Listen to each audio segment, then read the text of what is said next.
nous ne servons pas le Seigneur Jésus. Parce qu'il y a trop de problèmes aujourd'hui dans nos foyers.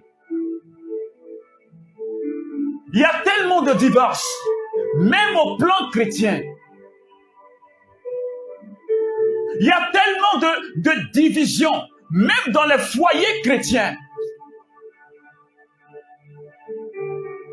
Il y a tellement de problèmes.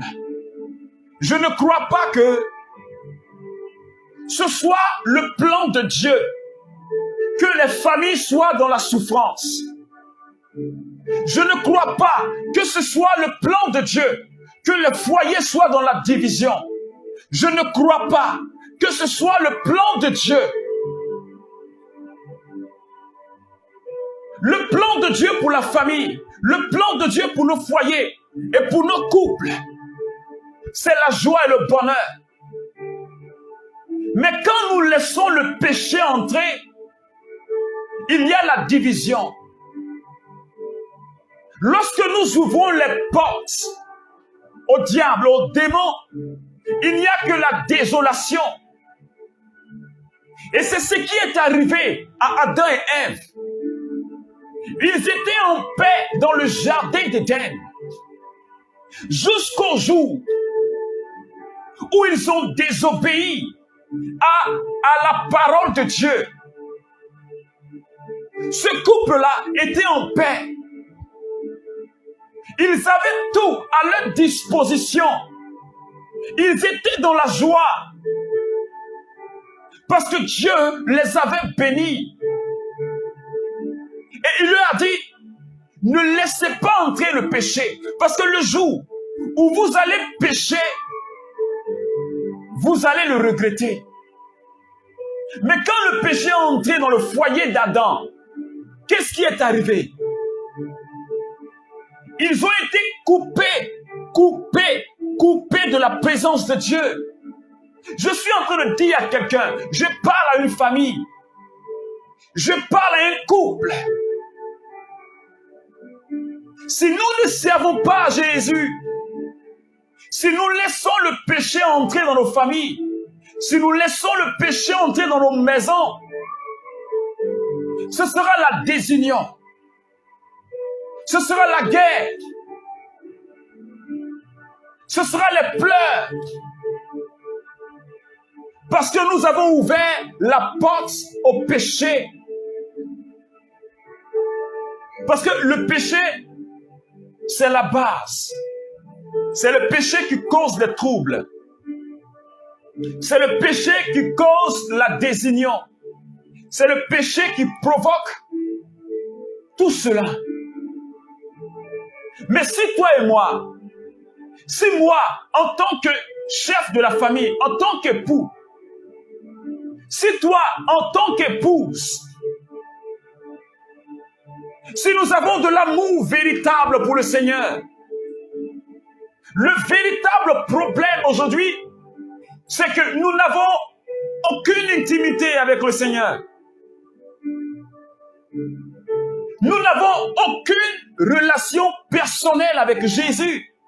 Que la stabilité de nos foyers dépend de notre intimité, de notre relation personnelle avec Jésus.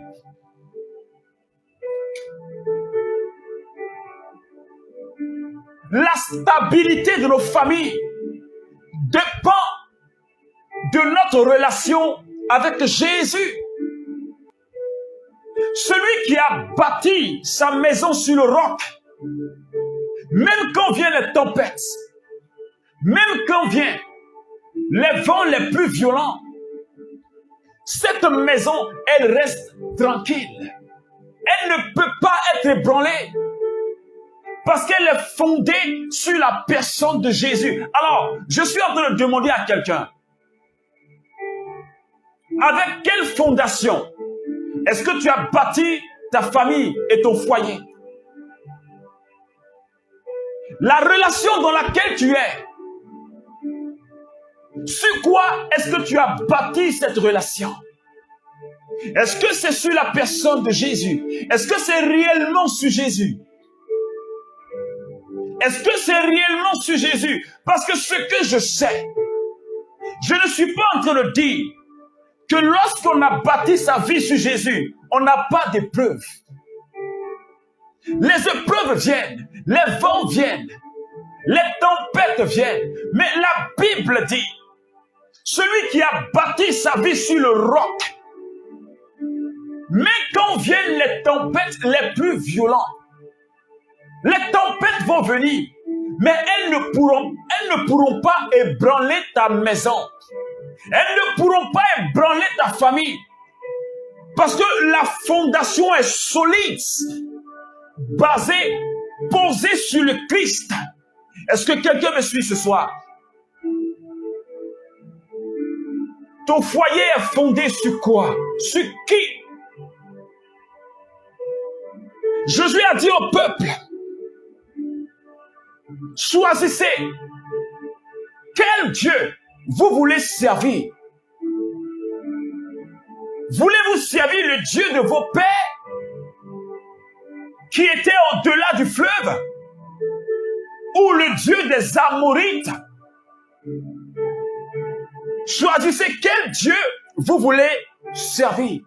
Et ce soir, le Seigneur me parle. Le Seigneur est en train de dire à quelqu'un, choisis quel Dieu, choisis quel fondement, quelle fondation sur laquelle tu veux bâtir ta famille, sur laquelle tu veux bâtir ton foyer, sur laquelle tu veux bâtir ton couple. Choisis aujourd'hui.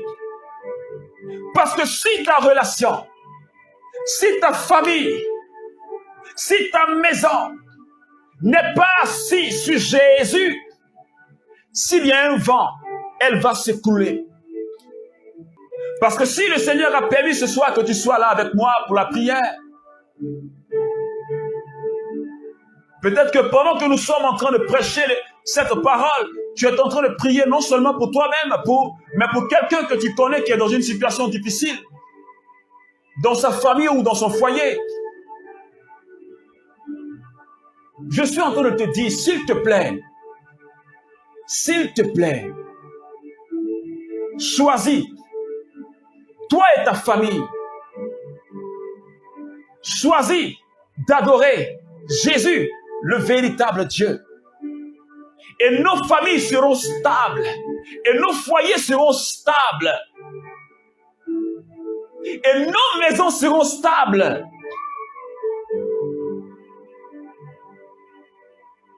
Quel Dieu est-ce que tu as choisi? Sur qui est-ce que tu as fondé ta maison?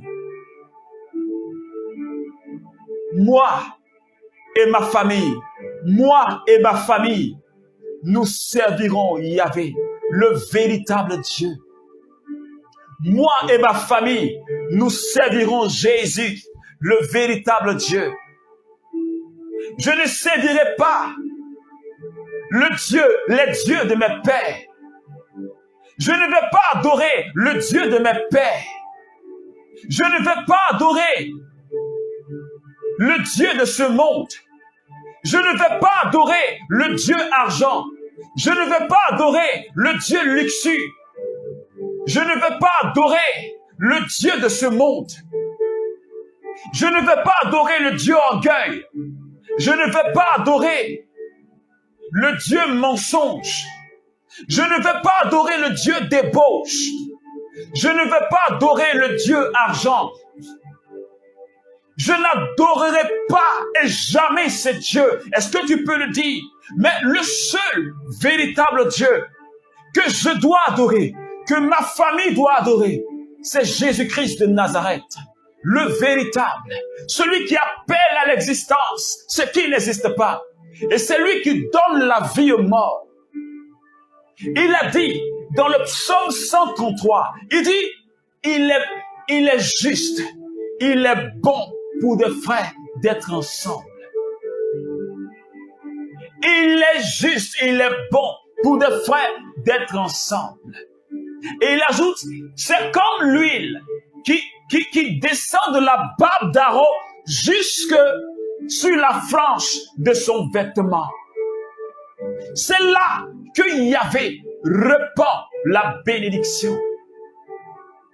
C'est là que Yahvé répand la joie. C'est là que Yahvé répand l'allégresse. C'est là que Yahvé répand la bénédiction en abondance.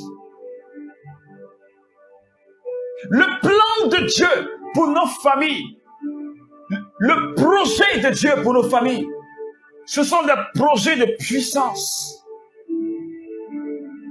Les projets de Dieu pour nos familles, ce sont des projets de bénédiction.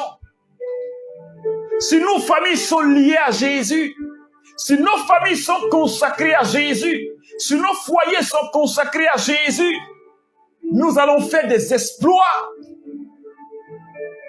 N'est-ce pas Jésus qui a dit, lorsque deux personnes se mettent ensemble pour demander quelque chose, ils obtiennent ce qu'ils demandent. Et je crois que cette parole, elle est valable pour les foyers, pour les couples. Lorsque moi et ma femme, nous nous mettons d'accord pour demander quelque chose selon la volonté de Dieu, alléluia, Yahvé ne fait que répondre. Est-ce que quelqu'un peut dire Amen? Mais s'il n'y a pas d'union dans nos familles, s'il n'y a pas d'union dans nos foyers, la prière ne peut pas être exaucée. La prière ne peut pas monter. Parce qu'il n'y a pas d'union. Parce qu'on n'est pas ensemble. Je voudrais que tu notes le psaume 133. Quand on est ensemble, quand on est unis, c'est là que Yahvé répand la bénédiction en abondance. S'il te plaît, je voudrais que tu recherches réellement la face de Jésus.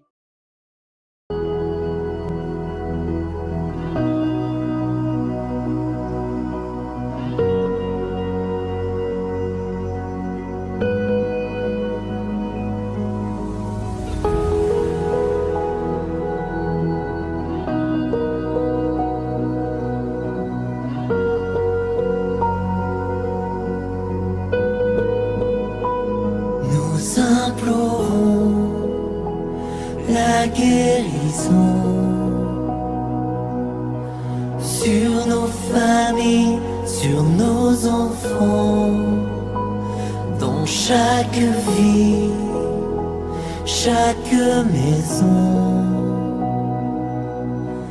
Vienne en nos cœurs la guérison. Nous implorons la guérison.